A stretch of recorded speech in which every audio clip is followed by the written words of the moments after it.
Political అజ్ఞానులు, political jokers మాట్లాడే మాటలు మనం పట్టించుకోకూడదు. అంటే వాళ్ళు ఎంత అజ్ఞానులో మనం అర్థం చేసుకోవాలి. సో పాపం వాళ్ళని చూసి జాలి పడటం తప్ప మనం ఏం చేయలేము.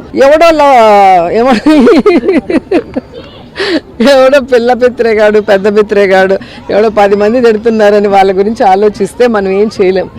జబర్దస్త్ సంబంధించిన ఆర్టిస్టులు కూడా తీసుకొస్తున్నారు, వాళ్ళు కూడా ఎంకరేజ్ చేస్తున్నారు. కానీ వాళ్ళు మాత్రం వేరే వేదికల పైన మంత్రులే తిట్టేంత స్థాయికి వాళ్ళు ఎంత అండి, వాళ్ళ ప్రాణం ఎంత.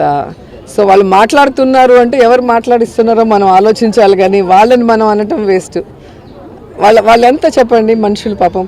వాళ్ళు ఏదో చిన్న చిన్న షోస్ చేసుకొని చిన్న చిన్న క్యారెక్టర్స్ చేసుకుంటే వాళ్ళు. మీకు తెలియదు ఏముంది, మెగా ఫ్యామిలీలో 6-7 మంది హీరోలు ఉన్నారు కాబట్టి వాళ్ళకి వ్యతిరేకంగా మాట్లాడితే ఇక వాళ్ళకి సినిమా ఇండస్ట్రీలో ఏమీ లేకుండా చేస్తారన్న భయంతో ఆ కుటుంబంతో ఉన్నారు, కానీ ప్రేమతో ఎవరు లేరు. నిజంగా ప్రేమ ఉంటే వాళ్ళు ప్రకాష్ రాజ్కి సపోర్ట్ చేసినప్పుడు మా అసోసియేషన్ ప్రెసిడెంట్గా ఎందుకు గెలవలేదు? ఒక్కసారి ఆలోచించండి. ప్రేమ వేరే, భయం వేరే. సో అలాంటి వాటి కోసం ఆ చిన్న చిన్న వాళ్ళని తిట్టాలని నేను అనుకోను. కానీ ఎవరైతే మాట్లాడారో వాళ్ళు కూడా ఆలోచించుకోవాలి. మాట్లాడిన వాళ్ళు కూడా, మంత్రులకి శాఖలే తెలియదు అంటారు, శాఖలు తెలియకుండానే మంత్రులు అయిపోతారండి. సో మీకు ఏమీ తెలియదు కాబట్టి మిమ్మల్ని ఎమ్మెల్యేలు కూడా గెలిపించలేదు. మమ్మల్ని గెలిపించారు అంటే మేము వాళ్ళకి ప్రతిపక్షంలో ఉన్నప్పుడు ఎంత సపోర్టివ్గా ఉన్నాం, ఎన్ని ఇష్యూస్లో వాళ్ళని కాపాడుకున్నాం. ఈరోజు మేము అధికారంలోకి వస్తే వాళ్ళకు చేస్తామన్న నమ్మకం మా మీద వచ్చిన తర్వాత మాకేసారు. ఊరికే ఎవరు వేయరు. ఊరికేసలా ఉంటే ఆయన ఇప్పటికే ఒకరు సీఎం అయిపోయి ఉండాలి, ఇంకొకరు ఇప్పుడు మళ్ళీ సీఎం రేస్లో ఉండాలి. ఎందుకు అవ్వలేకపోయారు? కాబట్టి ప్రజలు చాలా తెలివైన వాళ్ళు, మనం అనుకున్నంత అమాయకులు కాదు. సినిమాల వరకు చూస్తారు, ఎంజాయ్ చేస్తారు, కథ బాగుంటే హిట్ చేస్తారు, కథ బాగాలైతే ఫ్లాప్ చేస్తారు. కానీ పాలిటిక్స్లో మాత్రం మీరు ఎక్కడైనా తీసుకోండి లిస్టు. ఈరోజు కోటా శ్రీనివాస్ గారు గెలిచారు, శారద గారు గెలిచారు, నేను గెలిచాను, బాబు మోహన్ గారు గెలిచారు. కానీ వాళ్ళు ఎందుకు గెలవలేదు? కాబట్టి స్టేజీలకి పిచ్చి పిచ్చిగా మాట్లాడటం, లేదా చిన్న చిన్న ఆర్టిస్టులు పెట్టుకొని ఏదంటే అది మాట్లాడిస్తే ఇంకా చులకన అయిపోతారు. మీరు వచ్చేటప్పుడు ఒక అతను ఎవరో ఈ వైసీపీ ప్రభుత్వానికి సంబంధించిన కల్తీ మద్యం తాగినట్టున్నాడు ఒక ఆయన.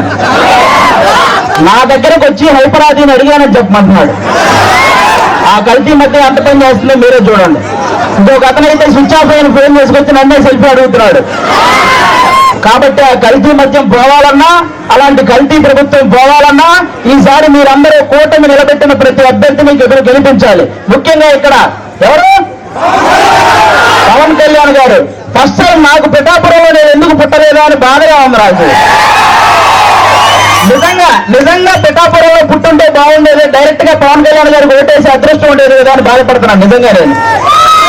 కాబట్టి ఇవన్నీ మీరు గమనించి ఈసారి పవన్ కళ్యాణ్ గారిని భారీ మెజారిటీతో గెలిపించాలి. దానికోసం ఇక్కడ కృషి చేస్తున్న మన వర్మ గారికి, అలాగే బీజేపీకి సంబంధించిన కృష్ణరాజు గారికి, ఇద్దరికి కూడా చాలా పెద్ద థ్యాంక్ యూ. అందరూ వాళ్ళిద్దరికి ఒకసారి గట్టిగా క్లాప్స్ కొట్టాలి మీరంతా. వాళ్ళిద్దరు సపోర్ట్ లేకపోతే ఇక్కడ ఇంత జరగదు. అలాగే ఈ వైసీపీ ప్రభుత్వం మిమ్మల్ని ఏం చెప్పి ఓటు అడుగుతుంది? మీ ఇంట్లో మంచి జరిగితే ఓటేయమంటున్నారు, అవునా? అసలు వాళ్ళ ఇంట్లో మంచి జరగలేదని ఇద్దరు చెల్లెలు రోడ్డు మీద తిరుగుతున్నారు, అవునా కాదు? మరి వాళ్ళ ఇంట్లోనే మంచి జరిగినప్పుడు మీ ఇంట్లో మంచి ఎలా చేస్తారో ఒకటి మీరు గమనించాలి, అవునా? ఇంకోటి ఏమంటారు? మేము పొద్దున బట్టలు నొక్కితే ఆడవాళ్ళ అకౌంట్ లో 10,000 రూపాయలు పడుతున్నాయి అంటారు, అవునా? మరి సాయంత్రం మోతిప్పితే మగవాళ్ళ అకౌంట్ లో 30,000 పోతున్నాయి. మరి వాటి సంగతి ఏంటి? కాబట్టి పొద్దున బట్టలు నొక్కుతున్నారు, సాయంత్రం పేక నొక్కుతున్నారు. ఈ రెండు మీరు గమనించి ఓటు వేయాలి. ఇంకోటి ఏమంటారు ఆయన? ఫ్యాన్ ఇంట్లో ఉండాలి, సైకిల్ బయట ఉండాలి, గ్లాసు సింక్ లో ఉండాలి అన్నారు, అవునా? కానీ ఫ్యాన్ ఎంతలో ఉండాలి? 4లోనో 5లోనో ఉండాలి, అవునా కాదా? మీరే తెలియక లాస్ట్ టైం 151లో పెట్టారు, అందుకే కరెంటు బిల్లులు ఎక్కువైనాయి. కాబట్టి ఆ 151లో ఉన్న ఫ్యాన్ రెగ్యులేటర్ తగ్గించి మీరంతా 4లోనో 5లోనో పెట్టాలి ఈసారి. అప్పుడే మనందరం హ్యాపీగా ఉంటాం, అవునా కాదా? ఇంకోటి ఏమంటారు ఆయన? మేము సింగిల్ గా వస్తున్నాం, మీరంతా కలిసి వస్తున్నారు అంటున్నారు, అవునా? మన ఇంట్లో ఒక దొంగ పడితే ఏం చేస్తామో మనం? ఒక 3-4 కలిసి తరిమి కొడతామా లేదా? మరి రాష్ట్రంలో ఇంతమంది గజ దొంగలు పడితే మరి తరిమి కొట్టాలా లేదా అమ్మ మనందరం? మరి కలవాలా లేదా? చెడుని చంపడానికి ఎప్పుడూ మంచి కలిసి వస్తారు, అవునా కాదా? ఇక్కడ రీసెంట్ గా వంగా గీత గారు వడదెబ్బ తగిలి పడిపోయారని విన్నారు, అవునా? కానీ 5 సంవత్సరాల నుంచి మనకి ఎన్ని దెబ్బలు తగిలినాయమ్మా? వడదెబ్బల కంటే పెద్ద దెబ్బలు తగిలినాయి. మీరు ఆలోచించాలి, ఈ రాబోయే 10 రోజుల్లో 151 మందికి ఎక్కడొకక్కడ వడదెబ్బ దగ్గర పడిపోతూనే ఉంటారు. ఆ డ్రామాలు నమ్మకండి, ఎందుకంటే ఆ డ్రామాలకు మా శ్రీదేవి డ్రామా కంపెనీలో కూడా ఇన్ని డ్రామాలు చూడాలి. కాబట్టి ఇవన్నీ మీరు గమనించి ఈసారి గాజు గ్లాసు గుర్తు మీద ఓటేయాలి. వన్స్ బూత్ లోకి వెళ్ళిన తర్వాత 2 గాజు గ్లాసు మీద గుర్తుంటే ఫ్యాన్ ఎగిరిపోవాలి, అవునా? ఆంధ్ర రాష్ట్రం మొత్తం కూడా ఈ కూటమికి సపోర్ట్ చేసి మంచి విజయంతో గెలిపించాలని మనస్ఫూర్తిగా కోరుకుంటున్నాను. అండ్ ఎస్పెషల్లీ ఇక్కడ పిఠాపురం అండ్ పవన్ కళ్యాణ్ గారి నియోజకవర్గము, తర్వాత మన ఉదయ్ గారిది వాళ్ళిద్దరిది వాళ్ళిద్దరికి ప్రచారం చేయడానికి ఇద్దరం తిరుగుతున్నమాట లాస్ట్ 2 days నుంచి. ఇక్కడ మళ్ళీ రావడం కూడా జరిగింది. Thank you so much.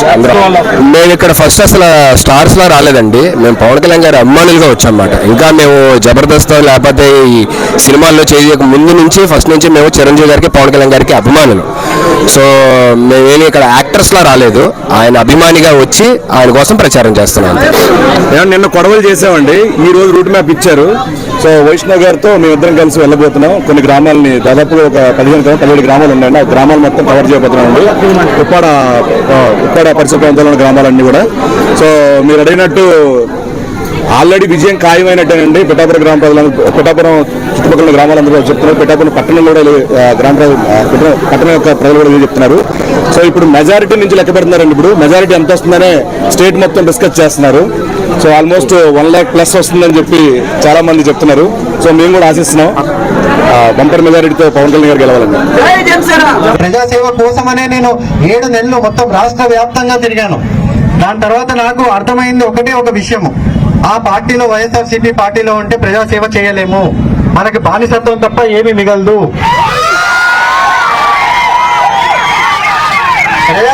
ప్రజాసేవ చేయాలి, మనుషులకి సేవ చేయాలి. మీరు చెప్పండి, ఒక్క ఎంపీ ఎమ్మెల్యేతో మీకు ఏమైనా పని అయిందా ఈ రోజు వరకు? వాళ్ళు ఏమి, ఎక్కడ ఉన్న వైసీపీలో ప్రతి ఎంపీ ఎమ్మెల్యే ఆయన కాలి కింద చెప్పులే, ఆయన ఎక్కడ వదిలితే అక్కడే ఉండాలి, మళ్ళీ వేసుకునేదాకా అక్కడే ఉంటారు, వాళ్ళతో ఏ పని అవ్వదు. సో మీరు దయచేసి ఆలోచన చేయండి. ఏమన్నా అంటే ఒక బటన్, ఆ బటన్ తో ఏమవుతుంది? సరే, బటన్ తో పాటు ఒక బొచ్చ కూడా ఇస్తే అయిపోద్ది మొత్తం రాష్ట్రానికి. నేను ఒకటి మీ అందరినీ కోరుకుంటుంది, దయచేసి మీరు ఫ్యూచర్ గురించి ఆలోచన చేయండి. పథకాలు ఉంటాయి, దాంతో పాటు అభివృద్ధి కూడా ఉంటుంది. అదే కాకుండా మన ప్రాంతము, దేశంలోనే మన రాష్ట్రము నంబర్ 1 రాష్ట్రంగా చూడాలని నా కోరిక. ప్రతి యూత్ కూడా అదే కోరిక ఉండాలి. అన్ని రాష్ట్రాలు వేరే డైరెక్షన్ లో వెళ్తుంటే మనం ఇంకో వైపు వెనక్కిపోతున్నాము, అన్ని విధాలుగా వెనక్కిపోతున్నాం. మెల్లగా చూస్తే బర్మాలోకి వెళ్ళాల్సి వస్తుంది మనల్ని. దయచేసి అర్థం చేసుకోండి, నేను ఎందుకు చెప్తున్నానో అర్థం చేసుకోండి. నేను 7 నెలలు తిరిగి ఉన్నాను, నాకు తెలుసు అక్కడ ఏం పని చేయలేము, వాళ్ళతో ఏం పని కాదు. మీరు ఏ ఎమ్మెల్యేని ఎన్నుకున్నా, ఏ ఎంపీని ఎన్నుకున్నా వాళ్ళకి ఏ పని చేసే కెపాసిటీ లేదు, వాళ్ళకి ఏ పని చేసే పవర్ లేదు.